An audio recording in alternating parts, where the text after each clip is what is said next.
Tonight or tomorrow? I totally working out. Tomorrow. Good, good, good. Please have it in on time. Remember, the policy is 3 optional late days, but those are spread over all subsequent assignments, of which there will be at least 2 more, so use them judiciously. I had promised you lots of stuff, and I delivered none of it. One of them was a reading, which I need to get up, and the other is a list of project ideas, which for some reason I have not got in, so due to things getting in the way. So I will get those up today. I hope you guys have thought about your groups, and then a couple of people have come to me with ideas, and I'm excited about that. If you have ideas that you have of your own that are not things I suggest, I'm totally excited about those, but I will get up the project ideas after class, I promise. Any news, anything going on in the world? Yeah. So the High Sierra APFS bug that was fixed in the supplemental update, where if you encrypted a disk using disk utility and not the command line tool, when you check the password hint, your password would be there. Wow. Why was that? Copy paste issue. Okay. When they took your password, they put it in the password field to encrypt and then hashed it, but also stored it in the password hint field instead of putting your password in. That doesn't seem very good. I'm not really even sure what the lesson of that is, except that software is really easy to screw up. Yeah, that's terrible. Okay, but that's fixed now. Yeah, they pushed an update super quick and good. Fixed. Okay, password hints. Password hints are generally a bad idea, aren't they? Actually, somebody came up to me after class and had a really interesting question. And the question I'd like to repeat, because I just thought it was interesting enough, a little unrelated to this, was, do you mind if I share your, yeah. I don't remember what I said, so Well, sure. Go ahead. You would ask Probably me, going to be good. you said to me, how much detail can I give without like totally compromising your I don't even personal remember what I asked you, so You go said, for it. I have a password. I don't know what it's about. Oh, that, yeah, go for it. I have a password, and I'm pretty sure it's a good password, high entropy password. By the way, what does high entropy mean? Yeah. Means that the amount of information contained is relatively high. In other words, there's less repetition if you were to calculate some kind of giant entropy, or like there's some diversity of symbols is present in your. Good. Can anyone give me like a more general definition? You can use the physical definition of entropy or the information. They're actually both kind of interestingly slightly more random. Yeah, that's kind of it. Something a little more concrete. Yeah. Well, that one part of the password has no relevance to the next part of the password. There's no chaining or relation between bits of the password. Okay, so the more formal definition of entropy is the number of possible states that a variable can be in, right? So if I have 2 possible passwords, that's 1 bit of entropy, because essentially whatever the passwords are, there's only 2 possible passwords. Whereas if I have a very, very long, complicated password, and there are billions and trillions of possible values that could be in there, then the entropy of that password is high. But the thing about entropy is it's relative. It's relative not to some objective universal truth, it's relative to what an attacker knows. Let's say I tell you that I have a 100-digit password. Okay? Great. How many possible, it's alphanumeric, how many possible passwords are there? Expressed as an exponential. How many possible passwords are there? Let's say it's all lowercase numbers, all uppercase numbers, and the 10 digits. How many possible 100-digit passwords are there? 62 to 100. Great. It's a lot of passwords, right? Fantastic. Let's say I tell you that my password is a sentence from a book by Douglas Adams. How many possible passwords are there? Depends on the number of books you have. Good. And you could go out and you could go through all those books and you could enumerate all the sentences, and probably, even though it's still a 100-digit password, then the number of passwords, the number of possible states has gone down. So 100-digit password does not necessarily mean what you just said about 62 to the 100. It means that if I know something about you, the entropy could go down. So somebody came up to me and they said, my password is really good. It's a long sentence drawn from the Bible. Okay, is that a good password? What is the entropy of that password? Can we calculate it? Right, let's say it's 100. Is 100 digits a reasonable length? If I tell you 100 digits, Yeah. you're not typing more than 100 digits, are you? No. Okay. Is that a good password? Do we feel that's a good password? Well, from the point of view of a random person who knows nothing about you, did not hear what you told me. Right. Before you said that to me, what was the at least hypothetical entropy of that password? When all I knew was it was a long phrase. Well, it's complicated, right? If it had been purely random digits, it would have been 62 to the 100. If you told me it was an English language phrase, now my knowledge increases, so the number of possible passwords actually drops massively. The entropy of that password, from my perspective, has dropped a lot. When you tell me it's a phrase from a Bible, well, how many sentences could there be? What do I have to know? Well, I have to think about all the possible translations of the Bible. Maybe there's, let's say, 100 of those. And then I have to figure out what's the number of sentences, and I'm assuming you transcribed correctly. You need to change your password, by the way. Oh, yeah, right, got it. Okay, so how many possible translations? Let's say 100 of them. How many sentences? I don't know, I'm making this up. Let's say 100,000 per Bible. Okay, so now we're talking, 100 times 100,000, right? So 10 million. Last time I said 9 was a prime, so check my math.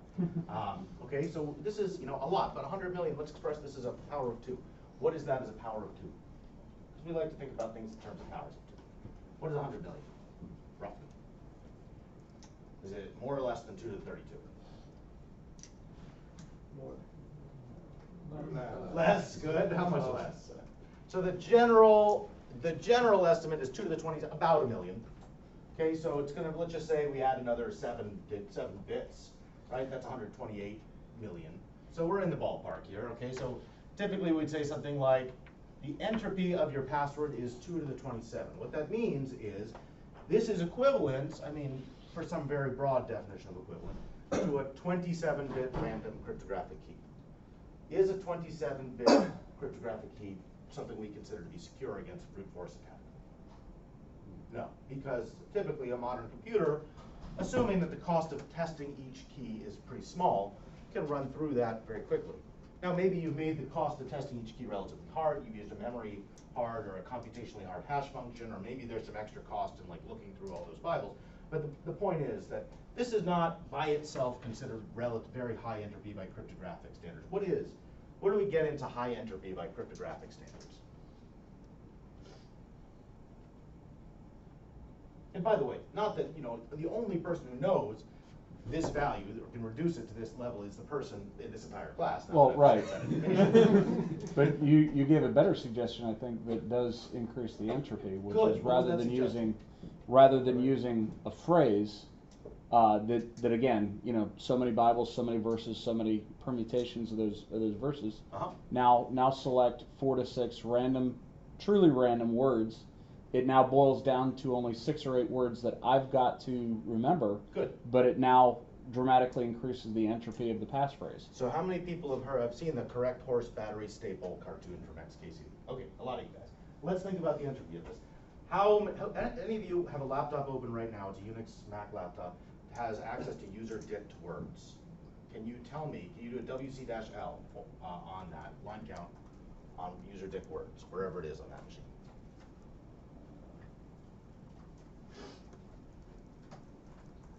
It's a race. You're typing. I hope you guys are all trying to figure out how many words are in the dictionary. You're not just like on Facebook. But. No, it's not on Unix.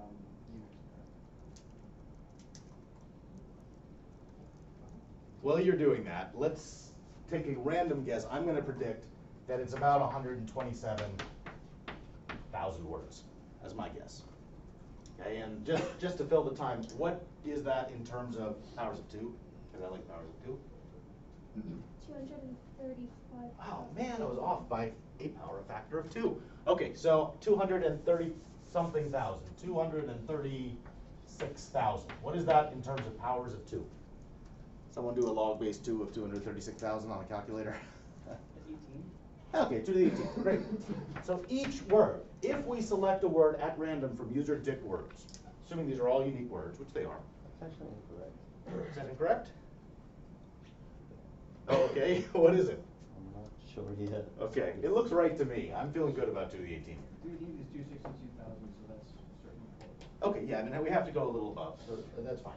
Good, all right, to 2 to the 18. So this is equivalent, picking one word at random is equivalent to drawing an 18-bit string, random string from a perfect random number generator, sampling into that file and turning that into an integer, and picking the nth word from that file. So roughly speaking, if we pick a word at random, we're going to get around 2 to the 18, maybe it'll be like 2 to the 17 and a half or something like that, but around 2 to the 18 possible choices, okay? Terrific.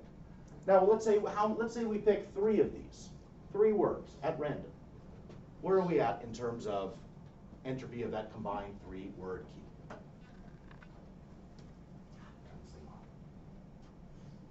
How does it work if you have one word picked randomly about 18 bits, and then you pick another word and another word? Are these additive or are these multiplicative in terms of the amount of entropy of the combined passphrase? Yes?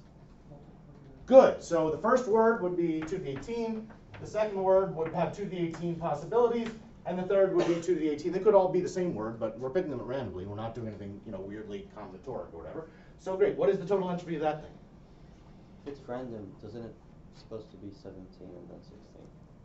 No, it does not have to be, because we're happy to pick any word, and if it's the same word again, we're totally fine with that. Right? So we're not doing like picking from a basket or anything like that. It's not like Scrabble. Yeah, so by just picking 3 words from user-dict words, assuming we can remember those words, we've already gotten like all the way up to 2 to the 54, whereas picking Bible phrases, we were guesstimating was only 2 to the 27. And remember, these things, these digits, like adding one value to that exponent does not mean it's like a little bit harder. It means it's twice as time consuming. So this has actually gone from like not cryptographically secure to like, okay, maybe on the border of like what the NSA can do if they like throw their supercomputers at this. And if you think the NSA is after you, fine, pick 4 more words, right? Keep going, and you can get all the way up to 128 bits very quickly, and 128 bits is the strength of AES. So if you need to pick passwords, this is a really good way to do it. Now maybe you don't use a dictionary this big, maybe you use a smaller one that only has 10,000 words, but the same thing is possible. And so picking passphrases randomly is way, way better than using anything like that. Good. All right. So I just thought I would answer that question because somebody brought it up and it's helpful to talk about. Any other news? Yes. There's the U.S. Deputy Attorney General who said that warrant-proof encryption in messaging is bad and goes against like law enforcement. And Yeah. Which one? I forget his name. He referenced iMessage and it happened in California and all Sure. that. And he basically just said that companies should stop using good encryption. Good encryption. So what is the alternative to good encryption? Backdoor. Okay, bad encryption, which is actually one option that people have been excited about. But backdoors. What is a backdoor? How do you build a backdoor in an encryption scheme? This is great because we can review public key encryption at the same time as we talk about this. Yes. You break the encryption screen. How do you break it? Include some sort of master key, or whenever a private key is created, communicate that private key and store it somewhere. It'd be like with Apple and their special hardware boxes, saving those the key cards to reprogram them. Okay, good. So one of the things you've just described is saving a copy of the private key. Every time somebody generates a public key pair using a public key encryption scheme, force them, using your software, to send a copy of the secret key to some central repository. What's this called? It has a name. Starts with K? Well, duh. Starts with key, and then has an E. Anyone? S? Key escrow. Good. Key escrow is something that was proposed a long time ago. Corporations sometimes use it. Like if you use an encryption system, the idea is they keep a copy of your secret key. GPG or PGP had, some of the commercial products had this. And the idea is like if you leave the company, the benign idea, if you have keys and you get fired or you leave the company keeps a copy of your secret keys so they can still access your email or whatever stuff you encrypted. Okay, so you can apply this idea to a bigger system like Apple iMessage or WhatsApp or whatever, and the idea is that now I store a copy of all my secret keys in some central repository that only the FBI or whoever can access, and now we're set. And now we have a way to decrypt messages going by. What's the limitation? What's the possible problem that can happen here? Yeah? Just the same problem of, say, Equifax, where they kept all of this really sensitive information in a place that only like trusted companies were supposed to be able to get at. Good. So Somebody found it. you're storing something incredibly valuable in one centralized location, which is the whole thing you're trying to get away with by using end-to-end encryption. Get away from by using end-to-end encryption in the first place. Has anyone heard of an actual example where a server like this was hacked? So in 2009, Google had a server in their premises that was basically doing warrants, doing wiretapping for the federal government.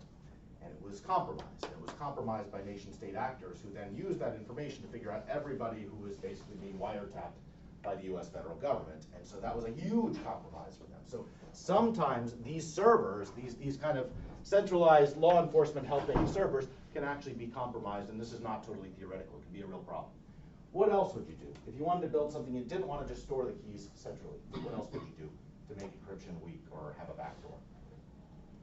Okay, remember we talked about public key encryption. Quickly remind me, what is the profile of a public key encryption scheme? Remind me. There are 3 algorithms. What does it look like?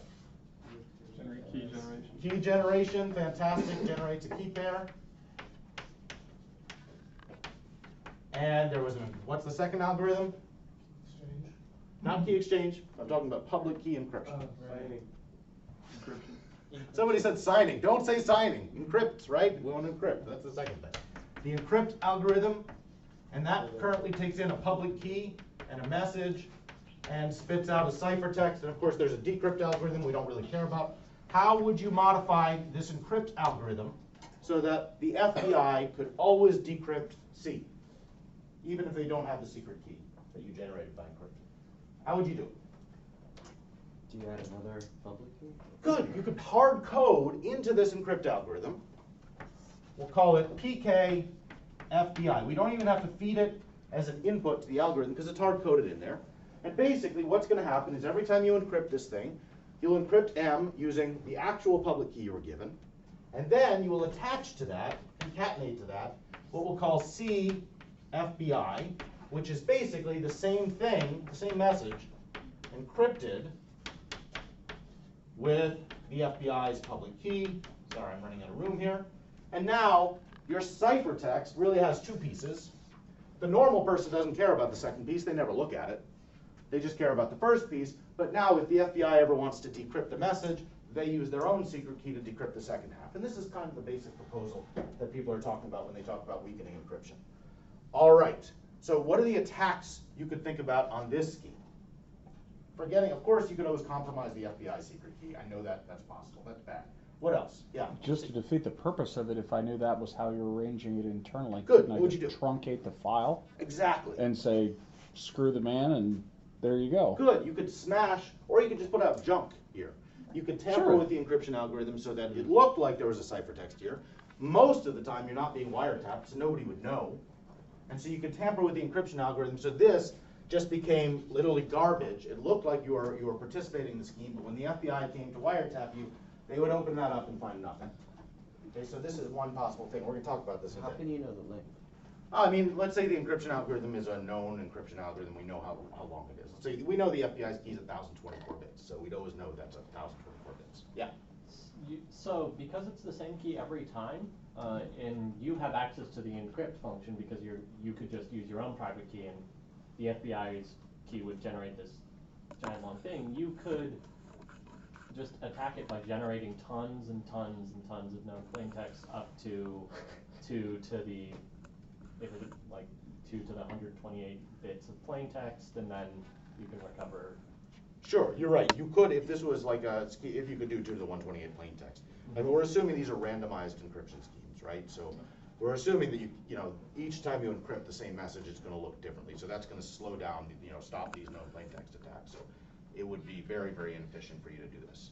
But if this was a semantically secure encryption scheme, that should stop these kind of known plain text attacks. The Yes. fundamental argument that I've got against schemes like this is that strong algorithms are already public. Uh-huh. So if you tell me that as a good dude, I have to use something like this, well, chances are I will. Strong algorithms are public, and that was a big argument when Right. PGP came out, that there was no way to make this work. But you're not going to persuade bad people to use this. But you have 1 billion people using WhatsApp.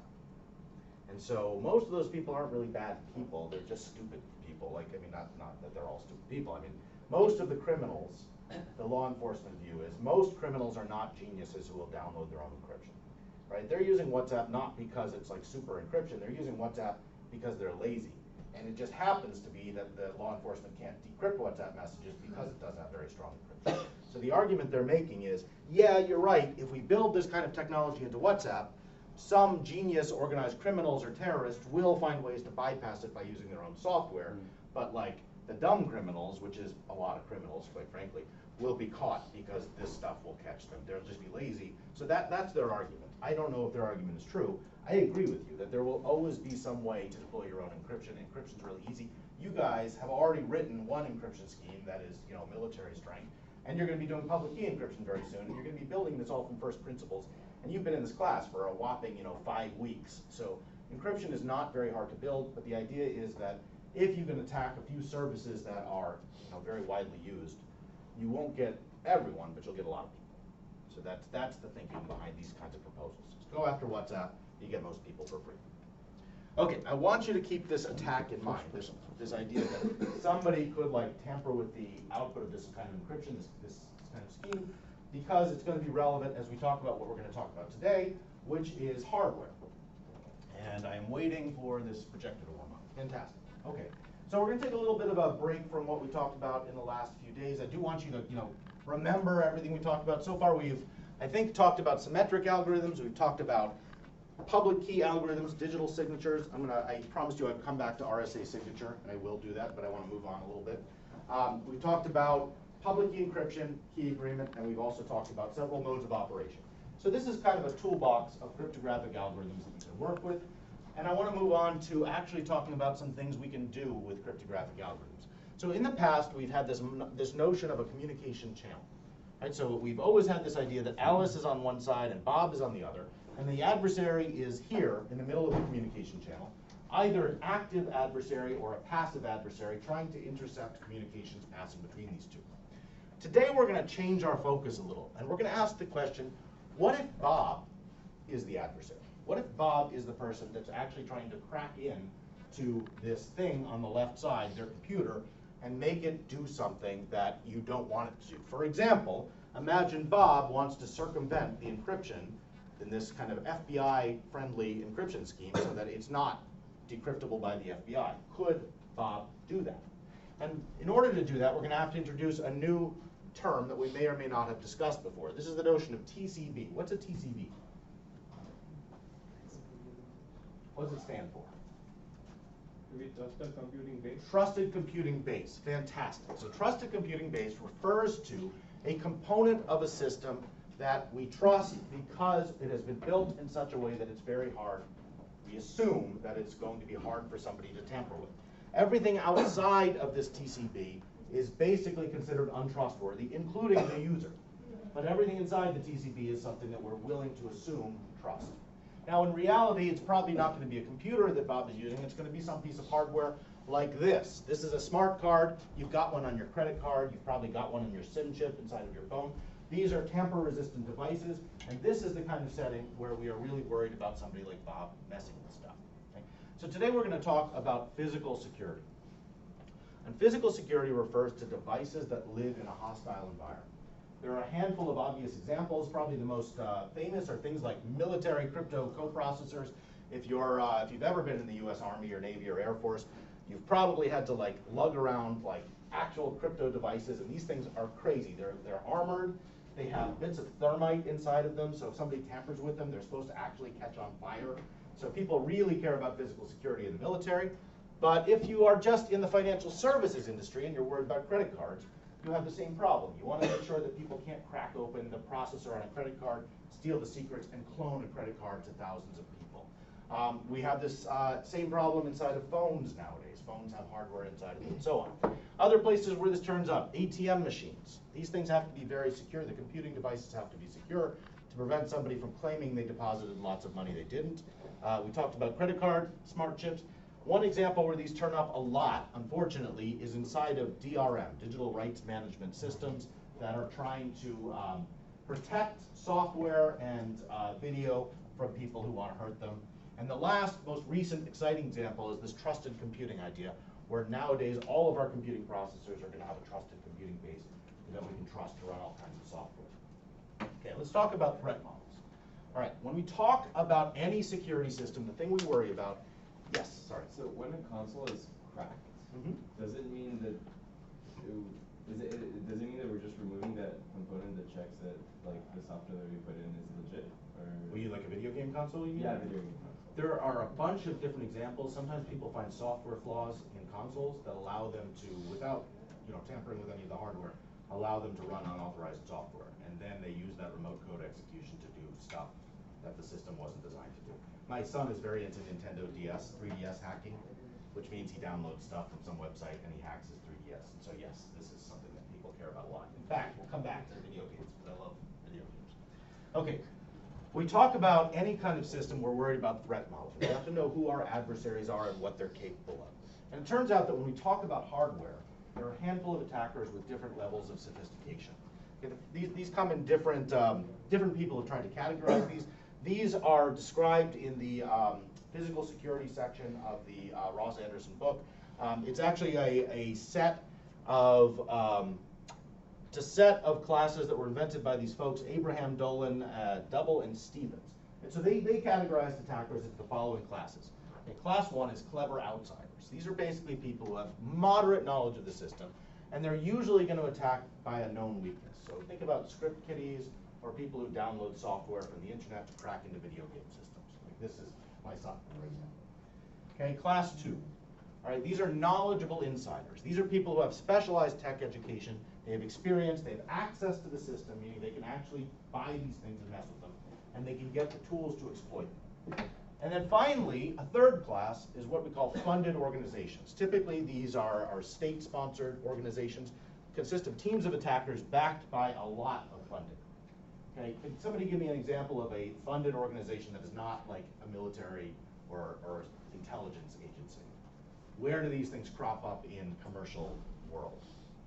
Where do you run into funded organizations doing this kind of attack on security systems? Yeah. Do you have like hired some company to do like penetration testing on something you made? Good, so that's an example. That's a good example where you're not really getting hacked, you're getting simulated hacked. There are actually examples where companies maliciously hack each other's stuff.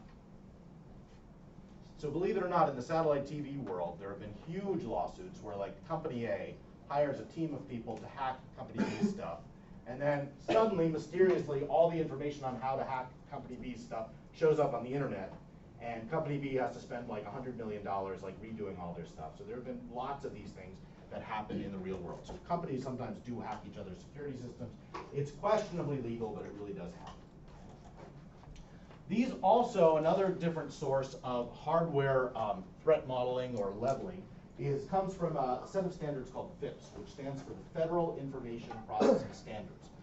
FIPS, which is made by the National Institutes for Science and Technology, NIST, has a document called FIPS 140-2, which talks about the requirements for cryptographic modules. And this document defines the following levels. So FIPS 140 level 1 refers to cryptographic modules that consist of software only and have no physical security. Then, if you want to step up from there, there's FIPS 140 level 2. This says, okay, the same thing as level 1, but now we're going to add tamper evidence. So we have a piece of hardware, but all it is tamper evident. It doesn't stop people from breaking in, but if somebody cracks into it, presumably we'll be able to tell.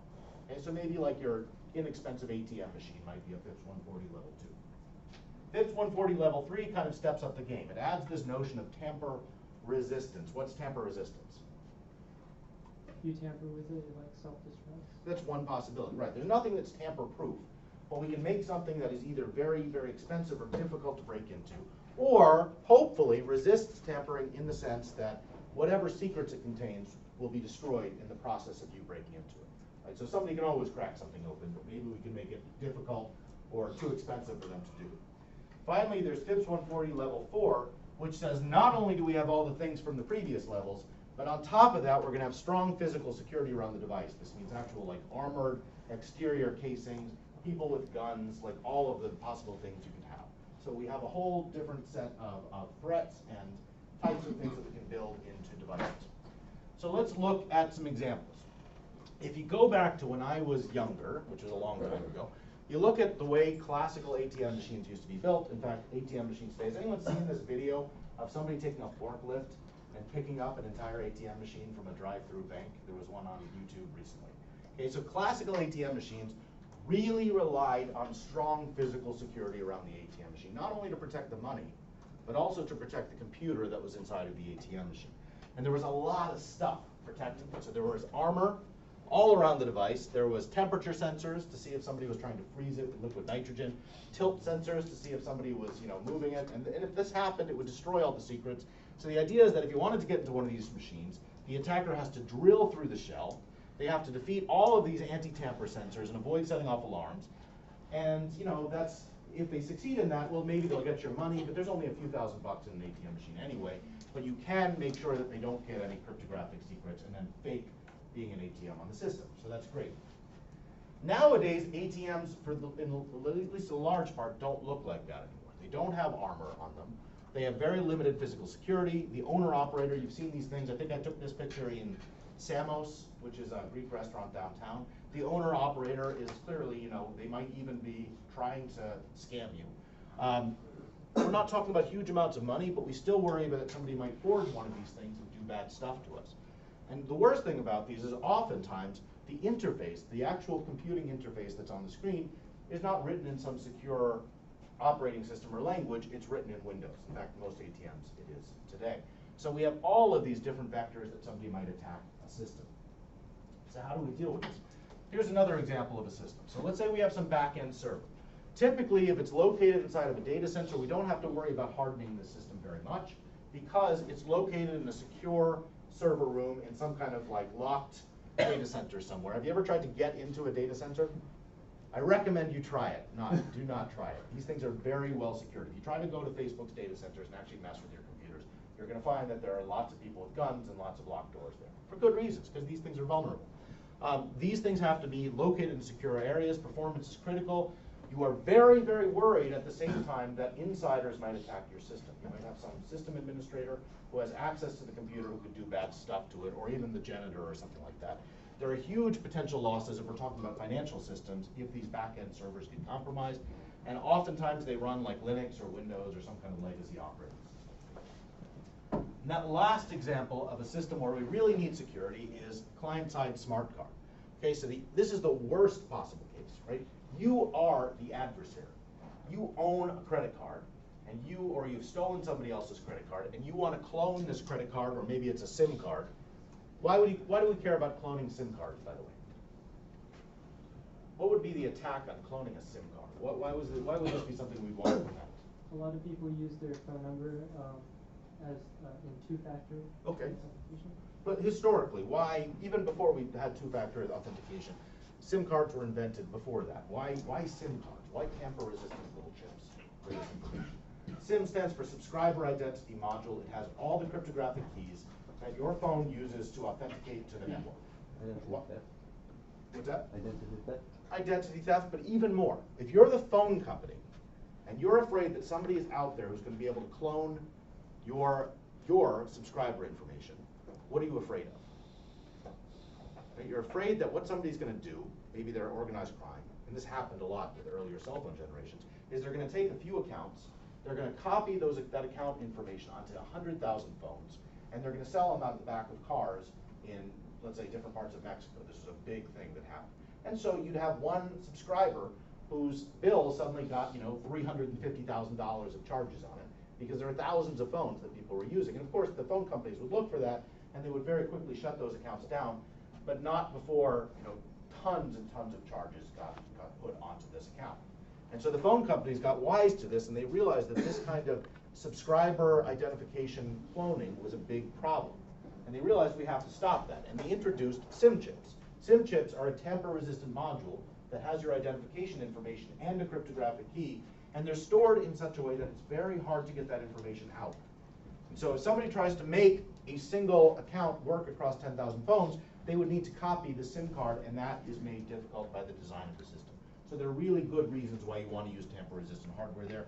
This is a satellite TV card. This is from a DirecTV, I think 2005, 2006. There was a lot of hacking of DirecTV. They introduced this card, shut down all of that hacking completely. It's tamper-resistant and so on. So there are a lot of different reasons you would want to have secure systems. Okay, there are two approaches to building a tamper-resistant, tamper-evident, or tamper-something system. The first, which we already discussed, is tamper-evidence. Tamper-evidence is the idea that we're going to make tampering very obvious. Right? So we're going to make it so that we can't stop you tampering, but if you do so, we're going to know about it. And if we know about it, we have to be able to do something with that knowledge. Typically what we do is we have this notion of system renewability, which means once we detect tampering, we're able to do something that makes the system secure again. So for example, we could regenerate all of our cryptographic keys, and then even if the attacker has broken into the device, they get nothing useful. The second and stronger notion, which I discussed before, is tamper resistance. We want to actually keep the attackers out for some period of time. Not tamper-proof, but tamper-resistant, and ideally wipe cryptographic key material if they try to get in. how do we do this? How do we actually build systems that can do this, that can be tamper resistant? Tamper evident seems like maybe we can do this in all kinds of ways. How do we build systems that can actually be tamper resistant? Okay, there are a few general principles we have to follow. The first one is that we cannot make an entire commodity computing system tamper resistant. It's too hard to do that efficiently. So the first thing we want to do is we want to make our trusted computing base, our TCB, as small and compact as possible. Okay, so for example, we don't want to put the whole ATM in a safe. Instead, we want to take a very small component of the ATM and say this is the secure, trusted component. Everything else we don't care about. That could be Windows. It could be nothing we care about. We'll make one component very small. And so what we could do is we could build a device that is basically a computer inside of an armored box. And we put that armored computer inside of your ATM or inside of your computer, and it does all of the security critical functions while the rest of the system talks to it. Let's see if I have a picture of one of these. This kind of approach turns up all over the place. This is called a cable card. Same idea. When people decided that they wanted to allow third-party cable boxes onto modern cable TV networks, they did not want to, the cable companies had their DRM, they had their encryption that they were using to encrypt cable signals. They didn't want to have all these third-party companies have access to this, so they created an interface called a cable card. It's a little slot on the box. Anyone can build a box. All of the cable companies' DRM pops into this little card, and that is a way you could keep all of the trusted computing base for the encryption in one location, even if you don't trust the rest of the cable box. Same thing with SIM chips and so on. Okay, how do we actually build crypto coprocessors, things that are trusted computing devices that are tamper resistant? Okay, so I'm going to give you one example. This is drawn from the Ross Anderson book. This is actually one of my favorite devices because it's got so much craziness going on. Okay, so the first step, if you want to build a computer that is really hard to break into, is use a lot of metal, right? Wrap the thing in some kind of armor. But unfortunately, this isn't enough because metal can always be cut into and drilled open. And this is actually an example of a, this is an IBM processor that's been cut, IBM hardware security module that's been cut, so you can see what's inside of it. So you wrap the thing in metal, that helps a bit. Okay, well the next step is maybe you could use a lot of epoxy. Epoxy is this kind of plasticky stuff you put over logic boards. And the idea is that in order to get at the actual wires on the logic board, people have to scrape this epoxy off. So the problem is that can be done. People can scrape it off, they can drill through it with a logic analyzer probe, and they can actually attach to the wires inside of your device. So these kind of things slow people down, but they're not themselves very effective at stopping people from breaking into a device. Okay, so I want to show you this IBM 4758. This is an older example of a hardware security module. It's basically an entire computer inside of a box. And what is this form factor? Does anyone recognize this form factor? A little hard drive card? It looks like a hard drive card. Where does it attach on a PC? Yeah. PCIe? Yeah, this is actually a PCI device. You take a general purpose computer, you pop it into the PCI slot, and it's a second computer that you can then have software on your main computer talk to. So you can send a request to this thing saying, hey, sign a value for me. The keys all live inside of this device. They never come out to your general purpose Windows computer. But your Windows computer can say, hey, IBM device, sign this value for me. And this thing will sign it and give it back to you.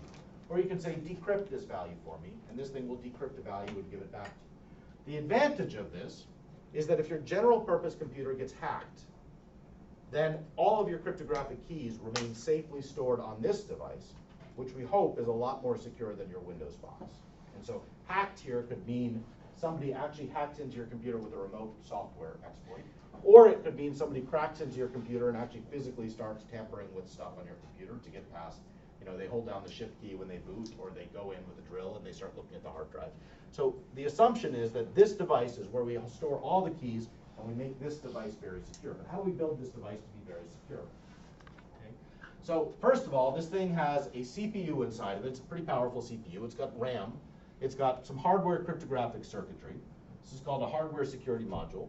It's got dedicated SRAM for key memory. Can somebody tell me what SRAM is and why I might want to use SRAM as opposed to DRAM for storing keys? What's the difference? What's SRAM and what's DRAM? What's that? Statical RAM. I can. Well, okay, what's the difference between SRAM and DRAM? Read only. If you lose power to DRAM, your data is gone. You have to continually refresh DRAM to keep data Same thing with SRAM. alive. In fact, that's actually SRAM will go away faster when you pull the power. You're thinking non-volatilely. How is SRAM? You guys, anyone here take a computer organization, computer architecture course? Okay, how do you build SRAM? Does anyone remember? Okay, SRAM is constructed, if my memory is not incorrect here. SRAM is constructed by basically taking logic gates, transistors, and connecting them together so that you can basically toggle a bit to an on and off position very rapidly, because it basically is as rapid as the transistor, as the logic gate itself. And if you pull power, you lose that data instantly. How does DRAM work? You guys have it in every computer you have. You don't know how DRAM works.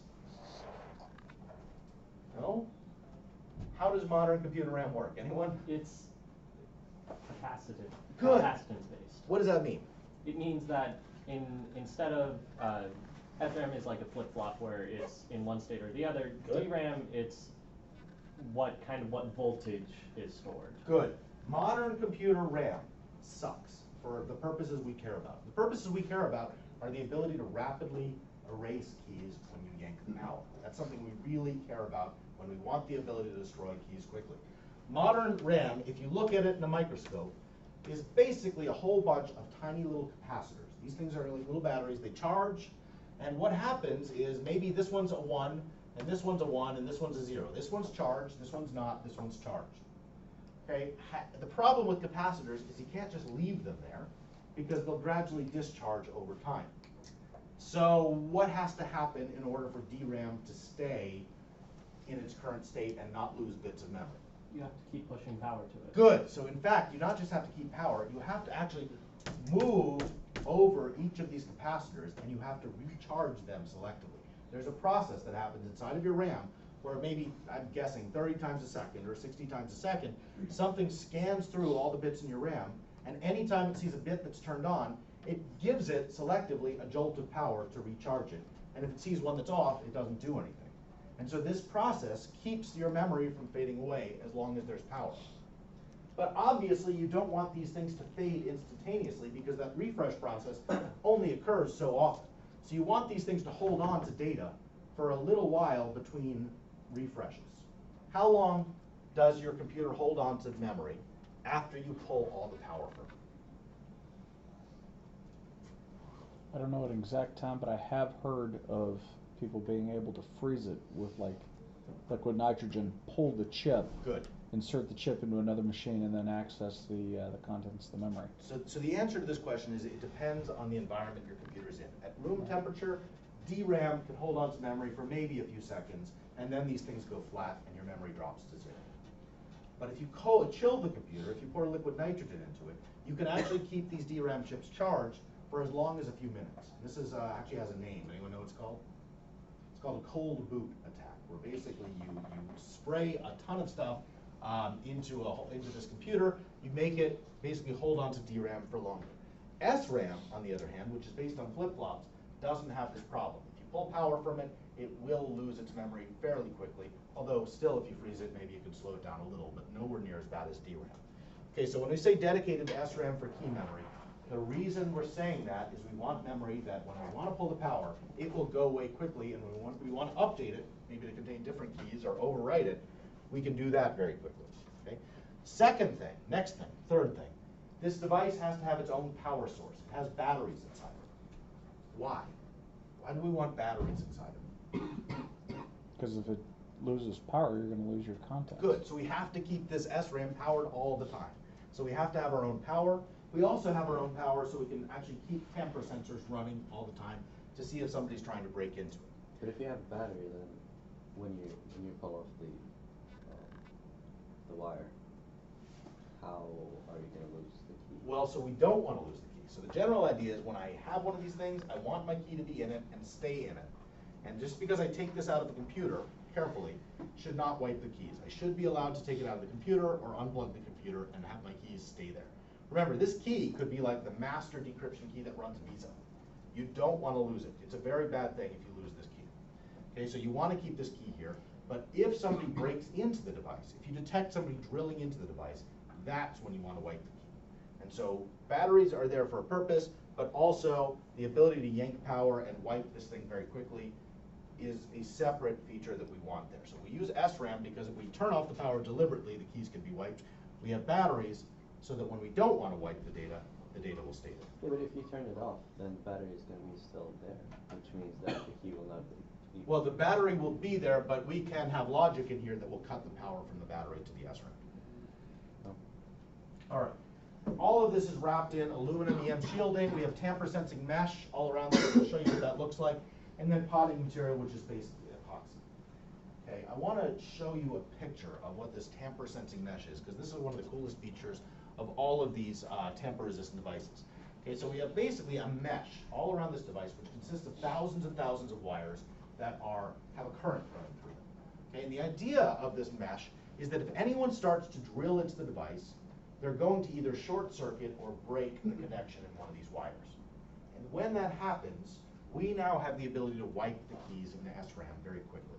And so this is really how most of the tamper resistance in these devices is provided. Okay, in the first version, this was actually copper wires that were wrapped. In the second version, this was actually printed circuits that are very tiny. I'm going to try, I think I have a picture of this. Are you kidding me? I don't have a picture of it? Oh, that makes me so mad. Wait a second. Gotta have a picture of it. There we go. This is actually not from the IBM device. This is a electron microscope blow-up of what's inside of one of these smart chips on your credit card. But you can see exactly the same tamper-resistant mesh. These are very, very tiny wires. If you try to drill into the tamper-resistant chip on your credit card, you're going to break one of these, and that's going to cause all of the secrets on your device to be wiped. Okay, so these things are inside of these tamper-resistant devices. How quickly does that happen again? Very quickly. Very quickly. Like from the point where you've actually interrupted or shorted, there is something inside of here which should almost instantly either cut power to the SRAM or wipe it. And the idea is that it should be faster than any human being could possibly break into this system. Okay? Not necessarily perfect, but whatever. This is what we want to do. So how do you attack these devices? Well, a lot of people have kind of developed the lore of how to build these tamper-resistant devices over the years. And there are a handful of attacks that really are things that are sometimes problematic. One of them is called a class of memory remnants attacks. So you've got your keys, you want to be able to wipe them, but sometimes you can't wipe them. And one of the things that actually happens in these devices in SRAM is you get a thing called key burning. Any of you guys remember screensavers and the old CRT monitors? Well, the same thing can happen with memory, with SRAM memory. If you keep the same value in SRAM memory for long enough, it can actually, the flip-flops can actually get sticky, and you can get burn-in. And so what do you do about this? Well, if you store keys for too long, they're going to get permanent. What we actually do is we use something called a RAM saver. This is literally a screensaver for RAM. All it does is it moves the secrets around the SRAM to different locations to make sure you don't get this kind of burn-in effect. Okay, so these things are a big deal. The NSA has a book called the Forest Green Book that talks about how you can build these devices.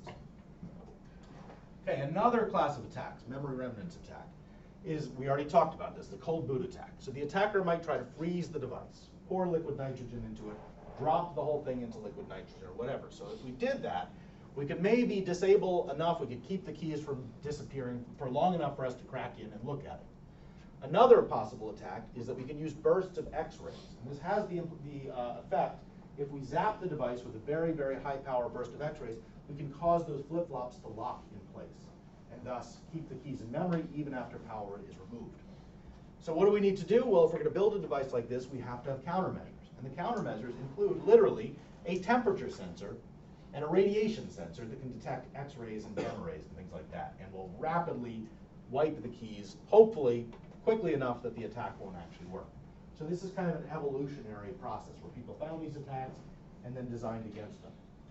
One of the things that has happened, I heard a story, somebody had one of these devices, they shipped it UPS from one location to another location. It had batteries in it, so that should have kept their keys, very valuable keys, safe. The problem is, I think they shipped it through Minnesota. And it was left in a truck overnight in Minnesota where the temperature got down to like minus 20 degrees or something like that. And the temperature sensor inside the device said, I'm under attack, and wiped all their keys. So the device was fine when they got it. It's just that it had forgotten everything deliberately. So these kind of countermeasures, they run all the time. They're a big deal, and they can actually bite you if you're not careful. I'm not sure how the X-ray sensor would work, but could potentially do something like that. Okay, so this is just kind of an overview, and I'm just trying to give you an idea of the kinds of countermeasures you have to build into these devices. Now I'm going to talk about another example device. This is an older device from the 1990s that is relevant to the discussion that you guys thoughtfully teed up for me before. This is back in the 1990s, we had this proposed debate about encryption, same one we're having today, except that nobody was using encryption. And the idea was, back in the 90s, people were proposing to use encryption for telephone calls. And they were going to use software like PGP or something like that. And the US government got very, very nervous about this. And they said, we want to have some way to continue wiretapping phone calls. So how do we do that? Well, we need to have some kind of proposed national standard for how voice encryption should work, so you can make your phone calls, but the FBI can still, with a warrant, tap into those calls. And so they actually decided the right way to do this was using a specialized piece of hardware called the Clipper chip, or the Capstone Clipper chip. And the idea of this design was basically a compromise between having strong crypto and the need to eavesdrop. And there were a few really interesting elements of this that kind of motivated the need for hardware. I'm going to talk about these. The first was the US government really didn't want people implementing their own implementations of this system in software. So how do you prevent people from writing a compatible version of this in software? Well, you keep all of the internal details secret. So they invented, the NSA actually invented a secret cipher called Skipjack, which had an 80-bit key, and they did not publish it to anyone. And so even if you wanted to implement your own software version of the Clipper chip, you could not do that because the cipher design was never made public. It was only contained within the hardware of these chips, and these chips themselves were built in a tamper-resistant way, so that it would be very hard for you to crack into them and reverse engineer. So here's an example of somebody using hardware to prevent reverse engineering. Okay, on top of that, the chips were designed tamper-resistant for the following reasons. First of all, we wanted to make it very difficult for people to extract the embedded secret keys, and I'll tell you why in a second. Like I said, we wanted to make it difficult to reverse engineer the design, so you could make a software equivalent. And most importantly, we wanted to make it difficult to alter the operation of the chip. Okay, now earlier in this class, we proposed the problem of how do we build an encryption scheme, voila, that the FBI could tamper with. And our answer was, well, we'll have the encryption algorithm. Whenever it sends a message, it will output two ciphertexts, one for you, one for the destination, and one for the FBI. And you guys immediately raised the problem that a bad guy could tamper with this encryption algorithm and wipe out this second message. This seems to solve the problem. The answer is, we'll put the encryption algorithm in a piece of tamper-resistant hardware, and then even the bad guys can't mess with it because they can't break into the hardware and change the way it operates. In order to design this chip, you have to think about the threat model that the NSA and whoever was working with. So they had this threat model, which was an extremely hostile environment. They were going to put out this chip, lots of people were going to use it, and some of them were assumed to be criminals who were trying to bypass the system. Okay, you also had foreign governments who might be trying to attack this system, so you had a range of well-funded adversaries, hopefully not military, but some people. You have to protect secrets in the design and the operation. And on top of that, you have to make a device that's very small, can fit inside of a phone, and is relatively inexpensive. So it's a really, really tough set of design considerations to satisfy. Okay, so let's talk briefly about how they built the tamper resistance of this chip. So basically the idea was that they built a metal and epoxy top, and I think there was also a tamper sensing mesh, like what we talked about before with the other piece of hardware. They had the problem of how do we put keys inside of a device? We have to store cryptographic keys inside this device. How do we do that without having to crack open the device at some point and throw keys into it? The solution they came up with was that they put fuses. These are literally electrical fuses where you have basically a piece of wire inside, a microscopic piece of wire inside of the system, connected to a positive and a negative, basically power and ground. And what would happen in the factory was people would come along, or a system would come along, and it would send jolts of power into specific locations on the top of the device. And what would happen is if the power jolt was high enough, it would break this link and thus set this bit to 1. And if you didn't do that, the bit would be set to 0.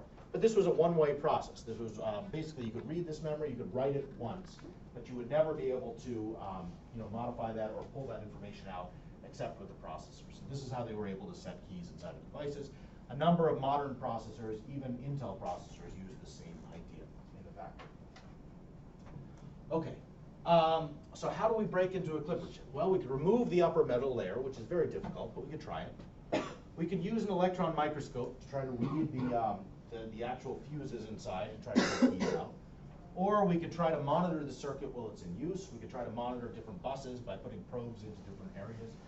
We could try all of these things. These seem very like possibilities, but a little bit difficult and very expensive to do. So this is what the tamper resistance would force us to do. Now let's talk briefly about what the chip did. Since this is a little bit orthogonal to the hardware, let's talk about what it actually did. So every single one of these devices basically was responsible for the following processes. So you had, let's say, Clipper chip 1, and you had Clipper chip 2. These guys would do the following. You should recognize this.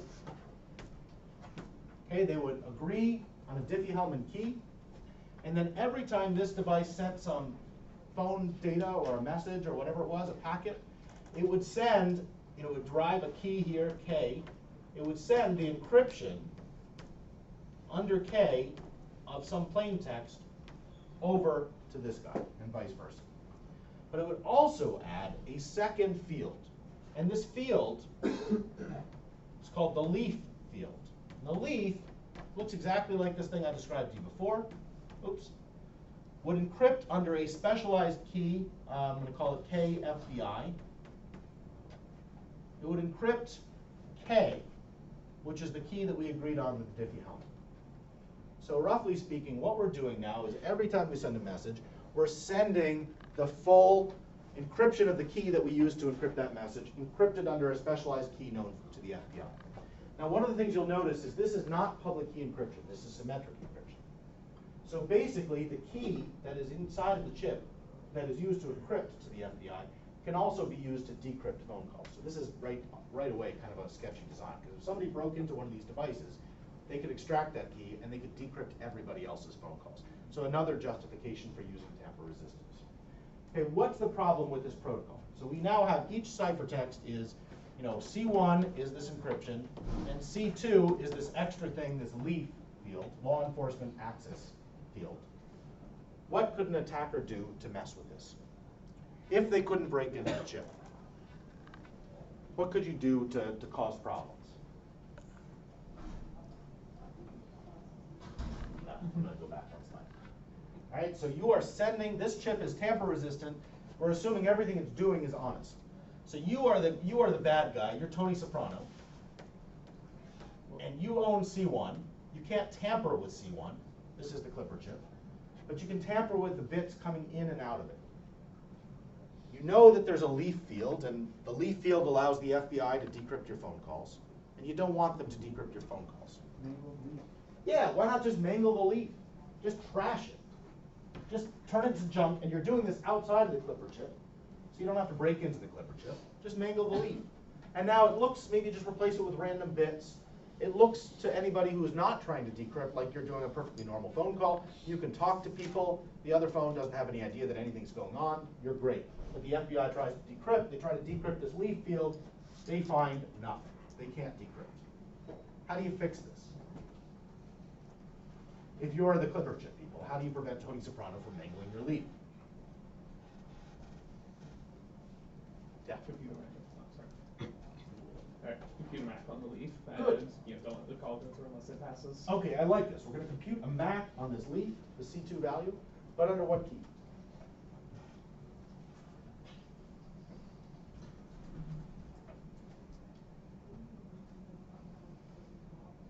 I mean, what are you going to, let's say we do this. Let's say we compute a MAC on some key, let's call this M. Some MAC on some key, which I'm going to call key question mark, of C2. I like this so far. Okay, we're going to attach this, or we're going to send C1, which is our encrypted message, C2, which is our leaf field, and M, which is this MAC.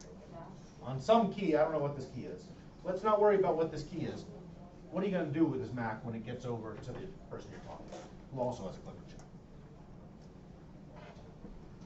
So you're going to have this person check that MAC, right? Because you want to make it so that if Tony Soprano is messing with the bits of the thing, then his calls don't go through. That's literally all you can do, right? He can always destroy the leaf field. You can't stop that. What you can do is make it so the whole system is broken and he can't make phone calls when he messes with the leaf field. So you've got to have the person he's talking to, who's another Sopranos character? Anyone remember the Sopranos? Polly Walnuts. Okay, so he's talking to Polly Walnuts, and he's trying to have a conversation about whatever, and he's sending stuff over to Polly Walnuts, but he's broken the leaf field, and his call will not be answered, and Polly's chip won't decrypt it, and so the whole system doesn't work. Okay, so this is the enforcement. And we're assuming that Polly can't mess with his Clipper chip, and that Tony can't mess with his Clipper chip. These are secure. Okay? So presumably, Polly Walnuts' chip also has a copy of this key here, and has to verify when it sees a leaf field that the MAC is correct, and only then will it decrypt things. Okay, so we need to have this shared key inside of both these chips, but they're hardware, so we can store shared keys and everything is great. This is basically the design that they built. This is why it needed to be hardware, because every single chip had this shared MAC key and so on. And it looks like this design, if you assume nobody could ever crack into one of these chips, is a pretty good design. It has this problem, which is that once somebody breaks into one system, the whole system breaks down. It's very fragile. You get this one key here, you can basically forge any message to anybody and you're fine. There was a problem though. It turned out that this MAC that they used here, to save space, is only 16 bits long. What does that mean? The MAC, let's assume the MAC is secure, but they've truncated it to 16 bits. Yes? You mean easy to find collision? Good. How do you do it? Give me an actual approach to attacking this system. So I make a phone call to Polly. All right, I start sending data. I send this my first packet of message stuff. There's a leaf attached to it, but I trash the leaf. How do I find a valid new MAC on this trashed, bogus leaf? Small enough that you can look it up on the table. Okay, but I don't have the key, so I don't know what the table would look like. Do you like just try and call someone? Yeah, call someone, send them a fake random leaf. I mean, take away the original leaf, intercept it, throw it away, make up a random leaf that's totally undecryptable, and then guess. Guess the MAC. It's only 16 bits long. What's your probability of guessing the correct 16-bit MAC at random? Worst case, how bad could it be? There's 2 to the 16 possible MACs. So what's your probability of, if you just guess a MAC at random, guessing right? Give me this in decimal. 1 in what? 65,000. Good. So you make one call, you set this up automatically, you try to call Polly, you trash the leaf, you guess a random MAC. With probability 1 in 65,000 something, your call will go through just fine, even though you have a useless, undecryptable leaf. With probability 65,000 something, -1 out of whatever, it won't go through. But no problem, 65,000 something is not a big number for a computer. If that happens, you just restart. You just run this thing in a tight loop. You have a computer outside here that just restarts the call over and over again, 65,000 times, which takes a few minutes, until you get lucky and you find a MAC that is a correct MAC for this leaf. And so this attack was actually pointed out with all of this sophisticated hardware. Somebody found a way that you could basically shut down the surveillance capabilities of the system. And there's even a more efficient attack where you actually use your own chip to make a call to itself, and you use that to check the MAC, and there's a bunch of stuff you can do called reflection attacks. And so this whole system, which cost hundreds of millions of dollars to develop and relied on all this sophisticated hardware and so on, was broken due to the fact that somebody made a mistake in the protocol outside, and so the entire thing was abandoned. Yes? Is there any connection between C1 and the group between C2 and the MAC? Because couldn't you just take the MAC and the C2 from some other phone call that's unrelated and just use that? I think what it does is the MAC, yeah, you're right. I think you'd want to bind, I think it's like C1 concatenated, C2 goes into the MAC. So that would bind together the two things. You're absolutely right. You'd want to do this carefully.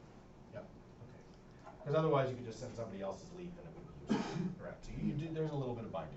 But the fact that this is 16 bits is a really big problem. So a guy named Matt Blaze discovered this attack, and despite all of this incredible engineering the US government did, the entire system was abandoned. It was also abandoned because there were a lot of privacy concerns over this, but generally the concern was, nobody knew how to build a secure system, and so all of this hardware was not very useful. Okay, the last example I want to talk about are smart cards. Okay, smart cards we know are very widely used. They're used in, they're actually contact and contactless varieties of smart cards. Anyone here use Apple Pay? Okay, good. So Apple Pay uses a special processor that's contactless. A lot of modern credit cards are also contactless. All of these things are, whether they're contact or contactless, what they are is basically a tiny computer. They're a tiny computer, sometimes they're 16 bits or even 8 bits. They have a little bit of RAM, and they take power from the outside, and they have a serial bus. Okay, so these things have become major targets of attack due to the fact that they're used in SIM cards, they're used in credit cards, and they're used in satellite TV and things like that. Okay, so there are a bunch of different attacks you can run against smart cards. So there are things that work at the protocol level. You can always try to intercept messages, kind of like we did here with the Clipper chip. We can try to control access. We can do all sorts of stuff. There's a class of attacks called side channel attacks, we'll talk about later in this class, where basically what you do is you take advantage of the fact that these devices have no power supply of their own. You supply the power. And what might that mean in terms of learning about what kind of computation they're doing? What can you learn about a computer if you supply the power and you measure that? Yes? You can tell when it's doing computation, how, like, when it's writing to RAM and setting bits. Good. So the amount of power that the device is consuming, since you supply that power, and measure it very accurately, tells you exactly, almost exactly, what the CPU is doing. And so if you have a cryptographic algorithm that is doing something very specific, like it's working in a loop and it's maybe setting some bits or writing some bits or not writing some bits, you can use that power trace to figure out exactly what the cryptographic keys it's using might be. And so this actually led to a huge number of attacks on early systems, where basically the attacker would control the power source. There's this thing called differential power analysis, where you have to, where you can basically pull out keys from the device by measuring the power trace. And so there were countermeasures to this that were included in these devices. And basically the countermeasure to this involves use a capacitor.